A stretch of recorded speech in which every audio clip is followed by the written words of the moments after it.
Welcome back, everybody, to Ein Sof Learning. Let's continue in our series in Talmud Esther Sefirot. We are in Chelek Aleph, Perek Aleph, Inyan Gimel, Ot Ein, in Talmud Esther Sefirot, and we're gonna be finishing this Inyan, which has been upon the subject of the Tzimtzum. We've been learning about the Tzimtzum for the past few episodes, and next week we're gonna begin the subject of the Chalal Shenishaer Achar Tzimtzum Hi Igul. How the empty space that remains after the Tzimtzum is a circle, meaning it's in the shape of a circle. As we know that the Tzimtzum was the withdrawal of the endless light from Malchut of Ein Sof, also called Nekudayim Sayit, and when the light withdraws, it leaves behind a void or empty space within the Nekudayim Sayit. It used to be occupied by light, but now it is empty and remains in a state of Chalal, which means void. Now, what's the shape of this void? It's in the shape of an igul. Igul means it's a circle. Perfect 360 degrees. Why? Why is this the case, and what does that even mean? I mean, how are we speaking about images and shapes here? Aren't we talking about something spiritual? And the answer is yes. And believe it or not, that the circle is it's the most symmetrical shape. Therefore, it has deep significance in spirituality. We know that gematria, Hebrew numerology, is all based on geometry. The spiritual worlds are all made of geometry. It's all about shapes. Because the world of Yetzirah is Shamaim. Olam Yetzirah, the world of form, the world of formation, which means things that have shape. Tzura. Tzura, that means shape or form. What's your tzura? What's your shape? What's your form? That means spiritually, what are your behaviors? What are your, habits? That's your form. But you were made in the tzelem of Elokim, in the image of God. Are you emulating that image? Or are you looking like a disconfigurated shape that is not truly aligned with the image that God has ordained for you?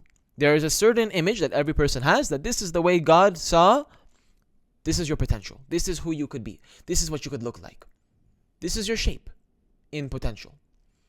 Now we have the free will whether we want to work our way toward building and bringing that vision and that image into a reality, or to choose what shape you want to be despite what God wants you to be, despite who you could be, your neshama. Because the tzelem is your potential. We can either avoid our potential and distract ourselves by going down other negative pathways, which disconfigurates our shape, or we can embrace our neshama, embrace our Chelek in Torah, whatever it may be, embrace the midot that we know are the good midot, and go to war against our Yetzer Hara, because your Yetzer Hara wants you to look as ugly as possible, while your Neshama wants you to look as beautiful as possible. Some people, their spiritual shape, their tzura, is very ugly. Others, they're very beautiful. It's not about physical appearance, rather, it takes a spiritual set of eyes to be able to recognize this type of beauty. If you have a big rabbi, a tzaddik, a mekubal, somebody who knows the chokhmah of Kabbalah, when they look at you, they can see your spiritual tzura, your spiritual image.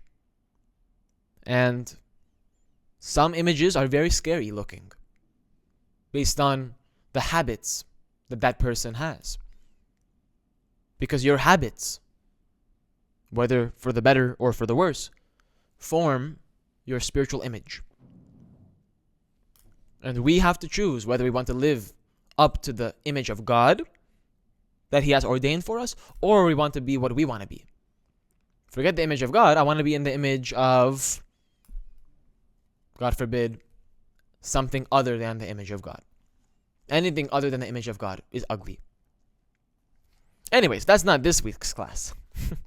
So let's finish the Inyan, where the Arizal says that the light departed from Nekudayim Sayit and it went to the sides around the central point. What does it mean when the Arizal says that the light nitrachek al tzadedei tzevivot hanekudah ha'emsayit, that it distances itself to the sides around nekudah ha'emsayit? Why does it say to the sides around nekudah ha'emsayit? What does that even mean? Rabbi Ashlag says, Dalet ha-bechinot hanizkor la'al mechunot gam dalet tzadedim. The four phases, Bechina Aleph, Bechina Bet, Bechina Gimel, Bechina Dalet, are also called Dalet Tzadedim, four sides. V'mashmi'enu harav she'af al pi shehatzimtzum lo haya ela b'rak b'nekudah ha'emsayit k'nizkor la'al. And the Arizal is saying to us here that even though the tzimtzum was only on nekudah ha'emsayit, the contraction of the light of Ein Sof was from nekudah ha'emsayit's point of view, meaning it caused the withdrawal of the light of Ein Sof from within the nekudah ha'emsayit. Because before the tzimtzum, the nekudah ha'emsayit was fulfilled by the or of Ein Sof. But now, after the tzimtzum, the light departs from the nekudah ha'emsayit.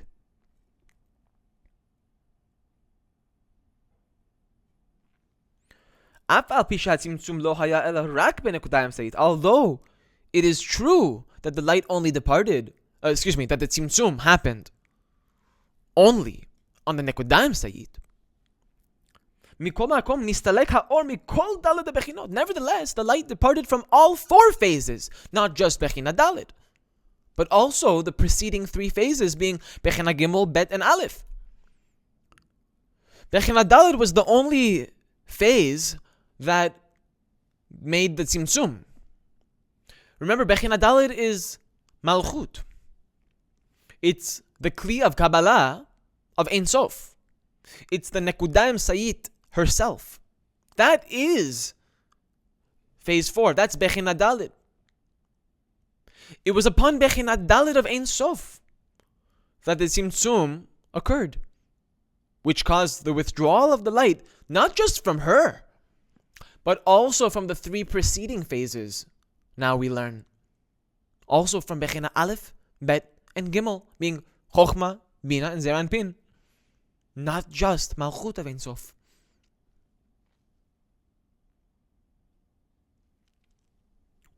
This is very important to understand.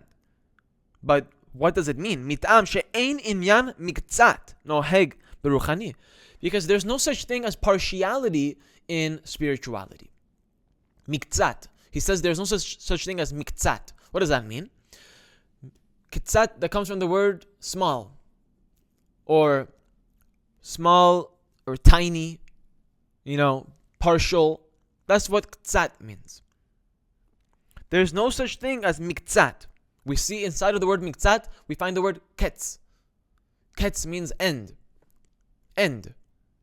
There's no such thing as partiality in the sense that there's a limitation being made within the spiritual world. For this reason, the light of Ein Sof departs not only from Bechina Dalet, which is just one out of the four phases. It doesn't depart only from Malchut, which is just one of the four phases, Bechina Dalet itself. No. It also departs from the first three phases because these four phases are one. They work together. They are unified in a system where they all function and they need each other. If Bechina Dalet doesn't have light, the preceding three phases can't receive any light either, because it is only Bechina Dalet that has the desire to receive. So therefore, if the light is absent from the Nekudah ha'emsayit, how can there possibly be light in the preceding three phases, which depend on the Bechina Dalet in order for them to receive their light? The light of the first three phases depends on the fourth phase having the light as well. So if there's no light in Bechina Dalet, that means that there's no light in Bechinat Aleph, Bet, or Gimel.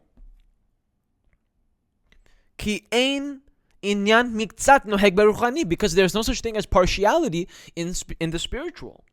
Ve'al ken nistalek gam mi gimel bechinot, and therefore it departed from the first three phases as well.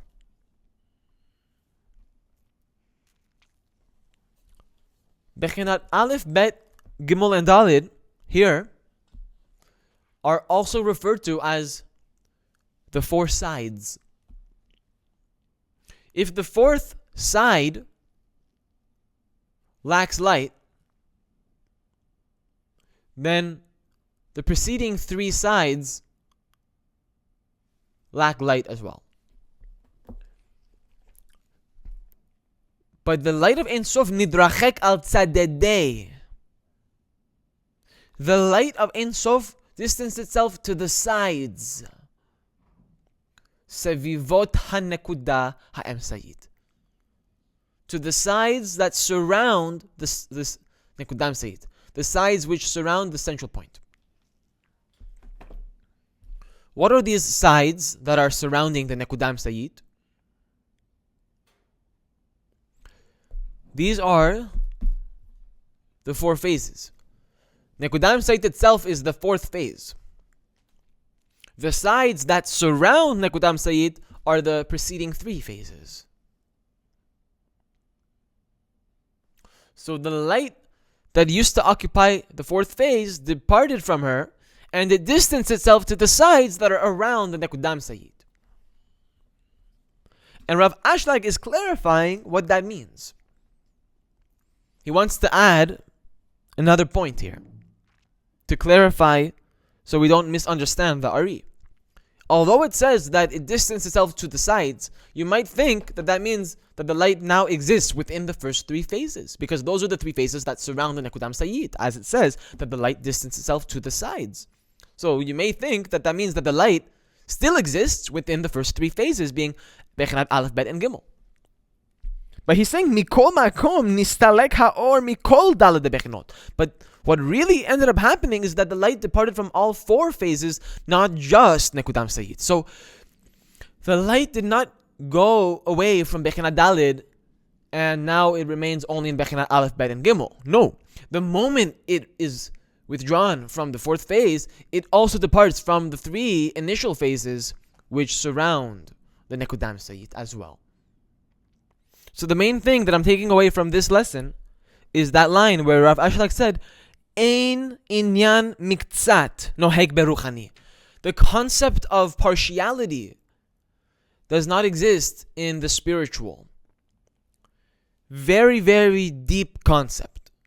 There's no such thing as partiality. No such thing as the concept of partial. I'm going to split up something into pieces. No.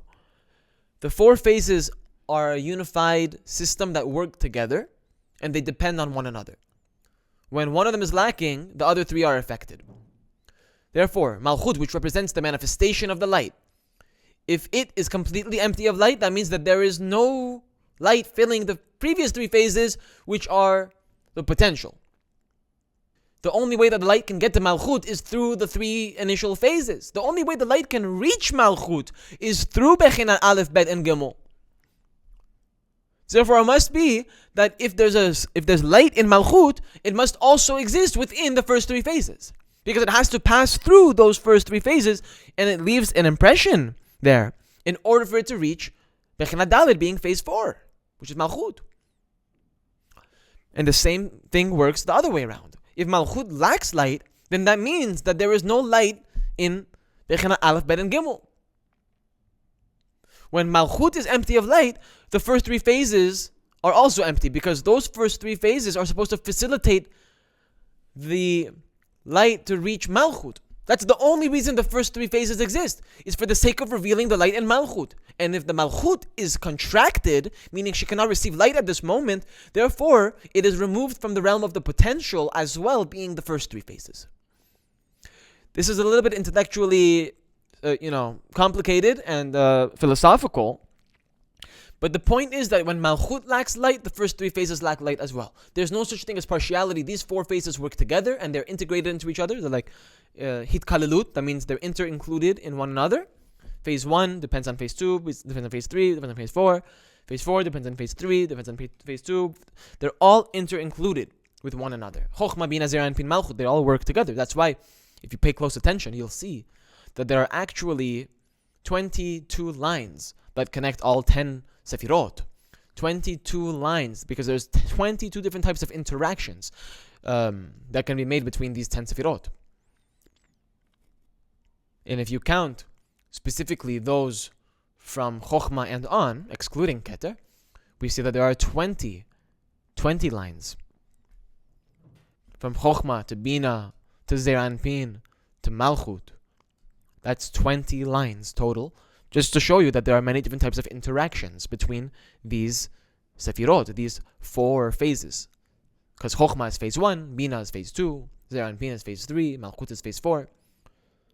They all work together. When Malchut lacks, Chokhmah, Bina, and Zeir Anpin necessarily lack as well.